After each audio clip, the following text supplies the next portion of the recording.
2023.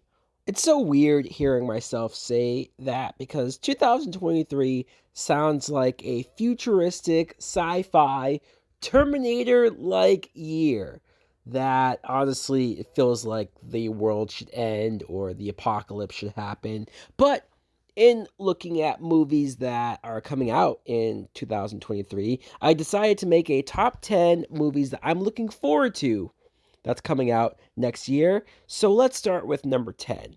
Number 10, John Wick Chapter 4, which I know sounds low to have it all the way at number 10. I wouldn't be surprised or annoyed if anybody had it as number 1 because honestly, the John Wick movies are insane. The action is insane. And Keanu Reeves, this franchise has given him the biggest renaissance that I think a lot of people never saw coming. At the very least, it's going to have great action. Number 9, The Marvels. And okay, this might show a little bit of my Marvel bias. I know some people are either feeling Marvel fatigued or superhero fatigued. They've been criticizing Phase 4 and all this good stuff, but I'm somebody who is still enjoying the Marvel movies. I am somebody who is still invested in this world, in these characters, and I think the Miss Marvel TV show, and especially how that show ended with the cliffhanger of bringing in Brie Larson, who's Captain Marvel, seeing the interaction of Captain Marvel, Miss Marvel, and Monica Rambeau, who will be turning into a superhero by that point. I think this has potential to be something special and hopefully better than that first Captain Marvel movie was. Number 8, Oppenheimer. Now, this is a wild card, I admit. I'm only really putting this in my top 10 because of the Christopher Nolan name. And I know after Tenet, I admit even I was somewhat disappointed by Tenet, but I feel like Nolan still has that aura about him. He still has that thing about him to where when you hear his name, it sounds important. It sounds special. And I feel like this could bring it back. Number 7, Dune Part 2. I couldn't believe that Dune, the sequel, Part 2, hasn't already come out yet. And that makes me feel like they took their time to make sure that this Part 2 is as good as it can be. I was pleasantly surprised over how much I enjoyed the first part. Number 6, Guardians of the Galaxy Volume 3. I think this movie has the potential to be the most emotional and sad Guardians of the Galaxy movie that we got so far, given the fact that we hear it's going to be the last one of, at least with this core group of characters. I know James Gunn is ending his Marvel run to focus fully on the DC side of things. So I think this movie, it will not only be great, but that Guardians of the Galaxy holiday special got me even more pumped for what this could potentially be. Number 5, Scream 6. And probably when I hear more about this movie, when I see a trailer, when I get closer to this movie coming out, it might even go higher up.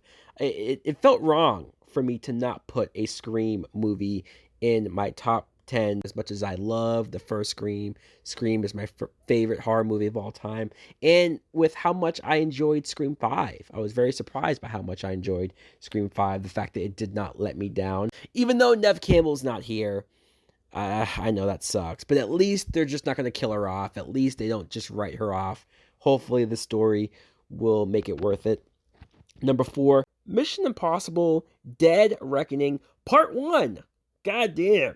If we're going to end the Mission Impossible franchise, at least the way that we know it with Tom Cruise, at least you know they're going to go out with a bang. This is Part 1. We will still have a Part 2 to look forward to. I cannot be upset with how the direction of the Mission Impossible movies have been going. I feel like they get bigger and somehow better with each installment. You saw how serious Tom Cruise took the set during the making of this movie because of the whole COVID situation. He will make sure that this movie is made. Number 3, Creed 3. I was blown away by that trailer. I thought that trailer looked great. Michael B. Jordan, this is his directorial debut, so I can't wait to see what what tone and flash he brings to that side of things, but also the character. The character being at a point where he's on top of the world, he's a superstar, and then you have Jonathan Majors, who is this not going to be Jonathan Majors' year or what? It seems like this dude has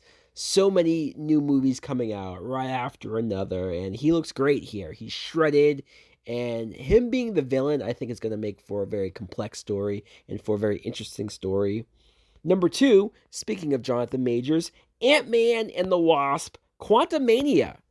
I think this trailer, that trailer with the Elton John song and the vibe and the tone of it, them, all the characters being lost in the quantum realm, and the fact that the majority of the movie will take place in that realm, the fact that it goes from your typical humor that the Ant-Man movies are known for to seemingly taking a dark turn. Now, maybe the movie won't be like that. We've seen plenty of times before where the trailer looks darker than what the actual movie is, but I don't know. Something tells me that not only with Paul Rudd's performance, but also Jonathan Majors, the first official appearance as Kang the Conqueror. I think this is going to be some serious, serious stuff.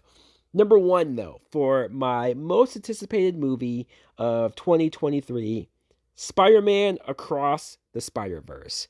This is a movie where, just like what I said before, the first movie was such a big surprise, such a big hit. I was very impressed with the level of quality that Spider-Verse had, that first movie. That there's no reason why I don't think that not only will this not be as good, but it could be better. They have so much more to deal with, so much more to do with the universe, and I love how they used the Miles Morales character. I love how they opened up the idea of the multiverse stuff. You could argue that this movie and its success and how easily they were able to tell this type of a story only opened the door for now you have the MCU doing the multiverse, DC starting to get into the multiverse. I think this movie has the potential to be phenomenal. I can't wait to see the animation. I can't wait to see where the story goes next. So guys, let me know in the comments below, what do you think of my list, and what are some of your most anticipated movies of 2023? Thanks for watching. Like, comment, subscribe. Later.